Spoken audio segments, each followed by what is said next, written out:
Kebohongan soal satelit tak ada apa-apanya dibanding kebohongan yang dibungkus dalam sistem keuangan global.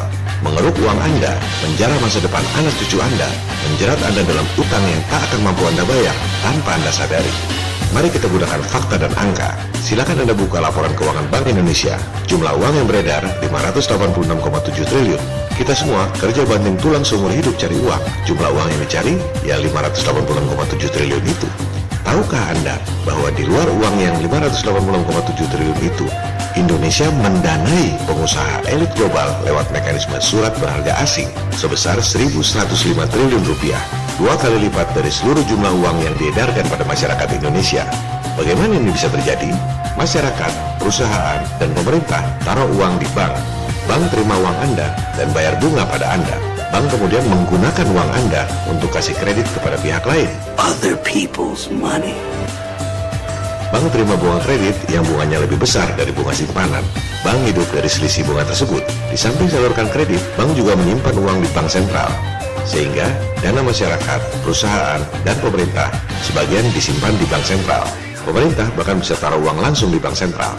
Total aset bank sentral kita jumlahnya 1.906 triliun rupiah. Bank sentral tak bisa salurkan kredit seperti bank komersial.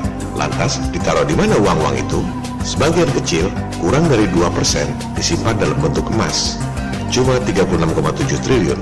Bank sentral kemudian menyimpan uang rakyat dalam bentuk surat berharga asing atau marketable securities.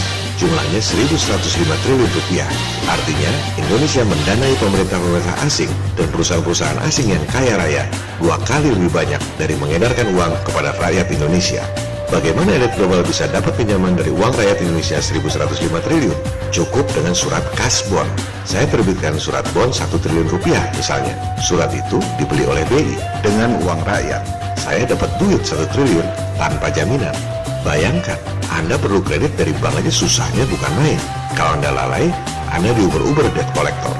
Mereka jual utang, utangnya dibeli oleh bank dengan uang simpanan Anda. The name's Bond. James Bond. Bisa dapat duit dari rakyat Indonesia 1.105 triliun rupiah tanpa jaminan. Kenapa? Karena mereka adalah elit yang nggak memenuhi syarat. Bikin surat bond tanpa jaminan aja semua bank sentral mau beli. Sementara Anda cuma rakyat jelata. Kalau ditanya, para bankir pasti punya alasan. Kita sudah dengar alasan itu waktu Indonesia kasih pinjaman pada IMF 1 miliar dolar. Pejabat bank mengatakan, emangnya kita nyimpen dolar dalam bentuk uang kertas, mau taruh di lemari? Emangnya berbunga itu duit? Makanya kita beli surat berharga asing. Supaya apa? Supaya uangnya berkembang. Wakil rakyat yang tadinya protes langsung diam. Kita adalah rakyat, tapi kita tidak kalah cerdas dengan elit global. Dikatakan supaya uangnya berkembang. Berapa sih berkembangnya? Coba Anda lihat berapa bunga US Treasury Bond. Hanya 0,04% per tahun. Indonesia kasih kredit ke pengusaha-pengusaha dan pemerintah-pemerintah asing yang kaya raya 1.105 triliun rupiah. Plus, Anda harus nanggung utang luar negeri sebesar 4.358 triliun rupiah dan total utang 5.600 triliun rupiah.